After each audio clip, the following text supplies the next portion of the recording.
Bonjour à tous, vous l'avez constaté, la transformation digitale de l'économie française s'accélère et elle n'est pas sans risque pour les entreprises. Beaucoup d'entre elles innovent en ce moment et certains chantiers ont pris encore plus d'ampleur avec cette crise sanitaire. Réseau et connectivité accélérée, ressources dans le cloud, collaboration et télétravail, industrie 4.0, bref, un nouveau cadre qui engendre de nouveaux cyber-risques. On va les détailler dans un instant, mais la bonne nouvelle, c'est que des solutions innovantes existent pour aider les entreprises et nos experts de la cybersécurité réunis autour de ce plateau vont vous les expliquer. Bonjour Emmanuel Pugliesi. Bonjour Thibault. Directeur exécutif SFR Business, deuxième opérateur de France. Exactement.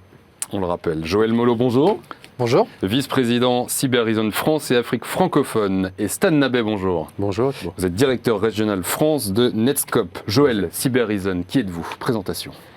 Donc Cyberizone, c'est un des leaders des solutions de protection et de sécurisation du poste de travail, ce qu'on appelle le endpoint. Dans le jargon, on appelle ça de l'EDR pour Endpoint Detection and Response et du XDR pour Extended Detection and Response. Le but du jeu, c'est d'essayer de permettre aux entreprises de se protéger au mieux, donc au niveau du poste de travail et de ces potentiels points d'entrée premiers des cyberattaquants. Même question, Stan Nabet, pour vous. Est-ce que vous pouvez présenter Netscope? Oui, Netscope, on est éditeur de cybersécurité. On distribue nos solutions depuis le cloud, solutions et services, pour permettre aux entreprises, aux administrations de se connecter à Internet de façon sécurisée, mais aussi au réseau de l'entreprise. On est là parce que des études récentes ont montré que les entreprises françaises s'étaient beaucoup digitalisées pendant cette crise sanitaire. Emmanuel, quelles sont les conséquences, les impacts sur la cybersécurité? Tout s'éloigne. On part d'un monde où avant, l'entreprise c'était des hommes, des machines et des données. Tout était au sein d'une même entreprise. Depuis la pandémie, on a vu un phénomène d'accélération. La donnée quitte le monde de l'entreprise et va dans le cloud. L'utilisateur travaille à distance avec parfois son propre PC.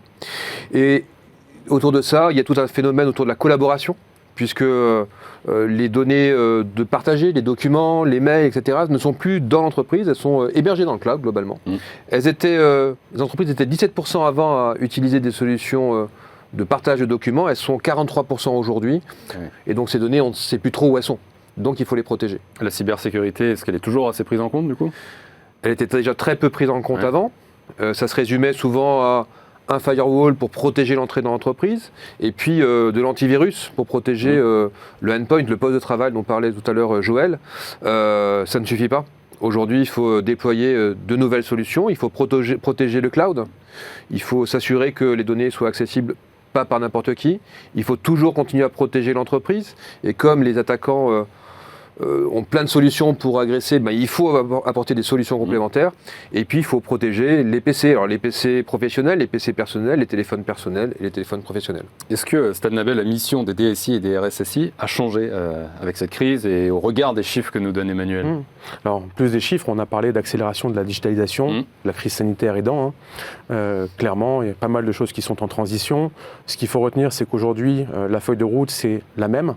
C'est-à-dire qu'il faut laisser l'accès aux collaborateurs depuis n'importe où, aux applications, aux données, le work from everywhere. La feuille de route des DSI, des RSSI, elle n'a pas réellement changé. Ce qui a changé, par contre, c'est la mise en place des moyens et les moyens associés à cette feuille de route qui sont clairement complexifiés. Emmanuel, quelle est la situation de gestion des cyber-risques que vous constatez aujourd'hui dans les entreprises? 43% des PME ont été attaquées sur l'année 2020. C'est énorme. Il y a eu 4 fois plus d'attaques entre 2020 et 2021. Donc il y a un vrai challenge pour ces entreprises. Qu'est-ce que veulent chercher aujourd'hui les hackers? Ils veulent chercher de la donnée. Pour 2 raisons. La première raison, c'est que si je bloque la donnée, je bloque l'entreprise. L'entreprise va perdre de l'argent. Donc pour récupérer son activité, elle va payer. Elle va payer une rançon, ransomware. Deuxième raison, c'est que la donnée a de la valeur sur le marché. Sur le dark web. La donnée, c'est votre numéro de sécurité sociale, le numéro de téléphone d'une personne, son adresse personnelle. Tout ça a de la valeur. Et donc, cette valeur-là, un cyberattaquant va essayer d'en faire de la marchandée pour récupérer de l'argent. Et donc, les entreprises aujourd'hui, elles ne sont pas vraiment prêtes. Les grandes entreprises l'étaient, parce qu'elles ont un DSI, elles ont un RSSI. Donc, elles sont en mesure de se protéger. Mais elles ont tellement de solutions qu'elles ne savent pas comment les gérer. Les PME, c'est une autre difficulté. Elles ne sont pas prêtes parce qu'elles ne sont pas spécialistes. Elles ne savent pas ce que c'est vraiment que de la cybersécurité. Elles ont un petit firewall, elles ont de l'antivirus. Elles doivent complètement bouleverser leur mode de fonctionnement. 43% ont été attaqués l'année dernière. Donc c'est un vrai enjeu pour eux que de se protéger. Il y a aussi quelque chose que vous avez constaté, Stan, c'est la pénurie d'experts dans le domaine de la cybersécurité. Clairement, exactement. Pénurie, d'ailleurs on vient de recevoir les réponses à une enquête qu'on a diligentée auprès de 700 entreprises. On se rend compte à travers les réponses qu'on a près d'une société sur deux qui, ces derniers mois, n'a pas été en mesure de trouver des profils cyber.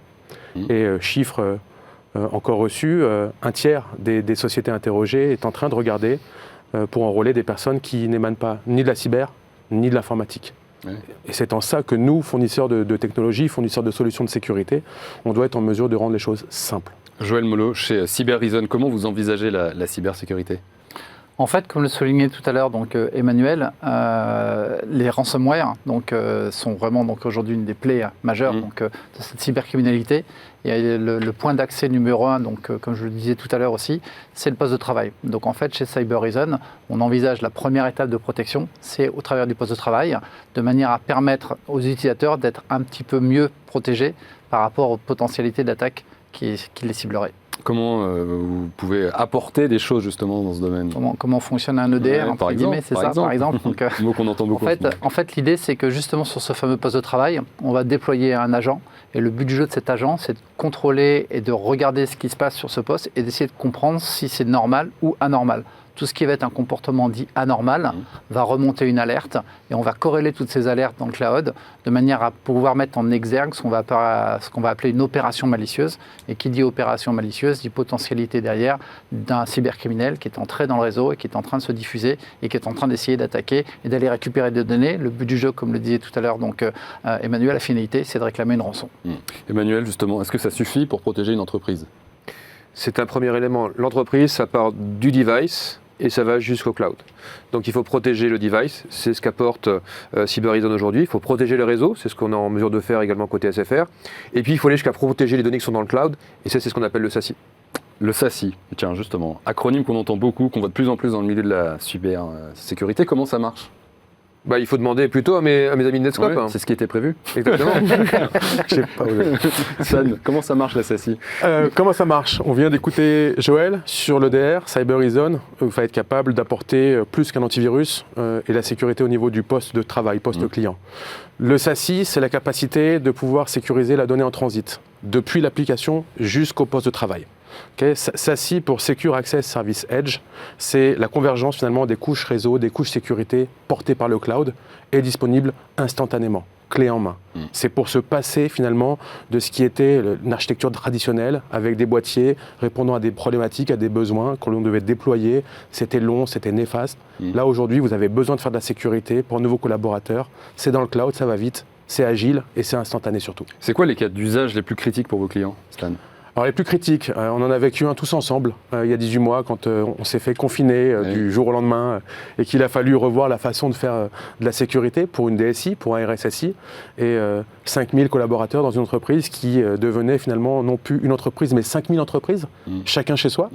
Seul le cloud a été capable de répondre au plus vite à cette problématique-là, être capable d'assurer la continuité du business, la continuité du service. Ça c'est un des premiers cas d'usage que j'ai en tête. Le deuxième, c'est au quotidien, c'est tout ce qui peut être fuite d'informations, intentionnelle ou non intentionnelle, qui autour de la table ne s'est jamais envoyé sur sa boîte personnelle un mail avec du contenu professionnel. Globalement, il y a toujours une raison, qu'elle soit bonne ou pas. C'est plus rapide de la maison, je pars en congé, ou alors même on voit des collaborateurs qui quittent l'entreprise, en train de quitter l'entreprise, qui se téléchargent sur des instances personnelles ou sur des disques durs externes, ce qu'ils ont fait pendant des mois, en espérant, en imaginant que ça leur sert dans une autre vie. Tous ces cas d'usage, tous ces cas de figure ne font qu'élargir la surface d'attaque. En plus, ça ne sert jamais, on est d'accord, dans une autre vie. Très rarement. Ça augmente la surface d'attaque. Pour conclure, juste Emmanuel, pourquoi c'est important pour SFR Business d'intégrer des partenaires innovants comme Cybereason et Netscope ? Les attaquants ne manquent pas d'imagination. Donc leur métier, c'est de trouver les failles. Et notre métier, c'est de trouver des solutions pour contrer ces failles. Donc il y a pléthore aujourd'hui de solutions sur le marché, mais il n'y a pas pléthore de solutions sur ces nouvelles failles. Et c'est pour ça qu'on est allé chercher des pure players, comme Cybereason, comme Netscope, pour pouvoir mieux sécuriser l'entreprise dans ces nouveaux risques qui apparaissent aujourd'hui. Merci Emmanuel Pugliesi, merci Joël Molot, Stan Nabet, merci à tous les trois pour vos explications. Et merci à vous de nous avoir suivis. À bientôt.